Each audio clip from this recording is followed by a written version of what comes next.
Et après la crise, la gestion à froid, il peut y avoir le sit-in. Alors le sit-in, c'est, ben, plusieurs jours après, souvent c'est le week-end suivant, hein, parce que, ben, on travaille, on a tous, des vies, un petit peu chargées et donc l'idée du sit-in, c'est revenir auprès de son enfant. Vous vous rappelez, on n'entre pas dans l'escalade symétrique ou complémentaire et donc l'enfant peut avoir l'impression que finalement voilà, merci, je vais prendre un peu de verre d'eau.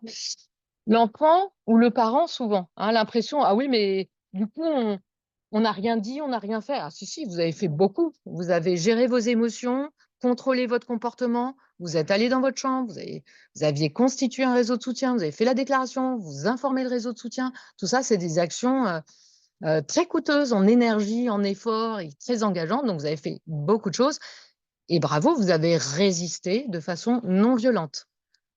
Mais on va reparler des comportements inacceptables de l'enfant, pas à chaud juste après. Après, plusieurs jours et il vaut mieux même attendre le week-end suivant. Si possible, faites venir un membre du réseau de soutien pour faire un sit-in. Alors le sit-in, c'est venir s'asseoir dans la chambre de l'enfant. Donc vous allez dans la chambre, l'enfant n'est pas prévenu, hein, vous organisez, heu, entre parents ou avec ou sans l'aide d'un membre du réseau de soutien. Vous entrez dans la chambre, vous vous mettez dos à la porte, vous vous asseyez par terre. C'est vraiment, la résistance non violente. Pourquoi s'asseoir par terre, dos à la porte? Déjà, bah, vous entrez dans la chambre. Souvent, l'enfant a interdit à son parent l'accès à sa chambre. Donc là, vous revenez sur son territoire, vous résistez.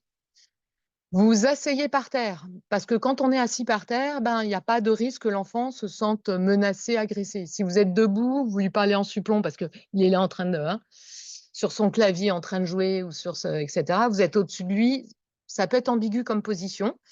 Vous vous asseyez par terre, vous attendez et là, vous allez lui dire très fermement: «Bah, tu vois, Nicolas, Paul, Valentine, on est là parce que mardi soir, tu as fait ça» et on décrit de façon factuelle.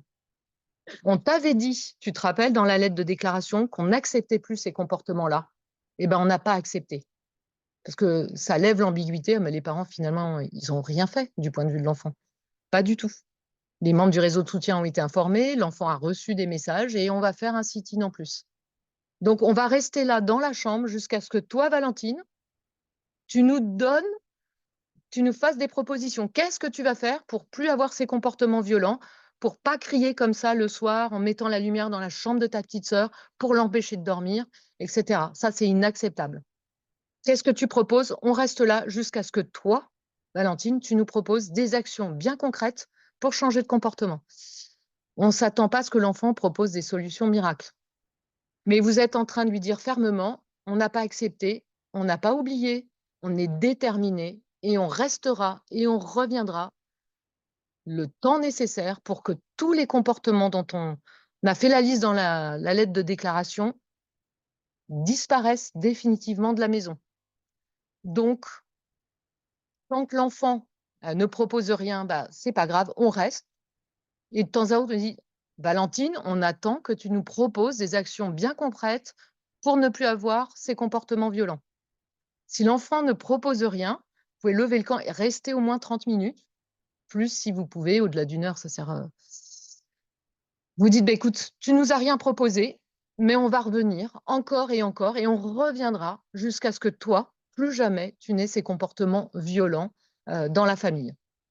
Vous pouvez vous faire accompagner d'un membre du réseau de soutien, hein, ça peut aider. Toujours, rappelez-vous, ces enfants, ils ont bien, compris vos principes éducatifs, ils sont très sensibles au jugement social et ils savent très bien que ce qu'ils ont fait, que vous décrivez de façon factuelle, sans aucun jugement, même pas d'adjectif qualificatif, ils savent très bien que c'est indéfendable. Ce que les membres du réseau de soutien peuvent faire également, c'est des a et revenir pour des actes de réparation, hein.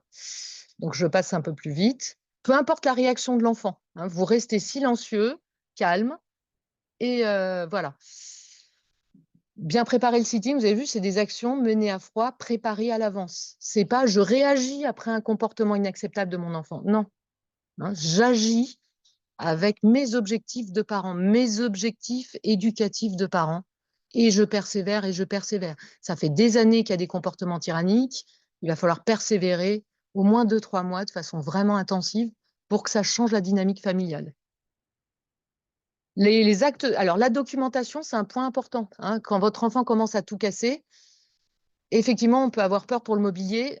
Je vous conseille de faire attention de préserver la sécurité des personnes, éventuellement des biens, mais la priorité, c'est la sécurité de la fratrie, des adultes et de l'enfant lui-même. Après, prenez des photos. Alors oui, c'est pas agréable de voir, son, salon ravagé ou, son bureau, de parents ravagé ou ses, vêtements découpés, hein, plusieurs ados ont fait ça, de découper au ciseau en lambeaux les habits, de leurs parents. Prenez des photos, envoyez aux membres du réseau de soutien et les membres du réseau de soutien vont revenir et vont pouvoir parler à l'enfant: «Tu sais, j'ai vu les photos. J'ai vu le costume de ton père complètement découpé et cetera, mais c'est pas possible ça, de faire ça». Et donc les membres du réseau de soutien vont dire: «Je suis là parce que pour dire stop ça, je suis là aussi pour t'aider à réparer. Alors les trous dans le mur, la poignée de porte qui est cassée, tu viens, tu prends ton argent de poche, on va dans un magasin de bricolage, on va acheter le nécessaire, on revient et tu vas réparer, je vais t'aider». Et ça, c'est une conséquence logique. Il doit assumer socialement devant le regard, extérieur les actes qu'il a commis et il doit réparer. Donc ça, c'est la documentation et on va finir. Et je finis juste sur cette diapo. C'est épuisant pour les parents, donc prenez soin de vous et pas en attendant que les comportements, tyranniques, hein. Quand tout sera résolu, quand j'aurai plus de problème, oui, oui, je vous jure docteur, hein, je prendrai soin de moi. Non, c'est maintenant parce qu'il faut beaucoup d'énergie, c'est un marathon qui s'engage. Voilà, je vous remercie pour votre attention.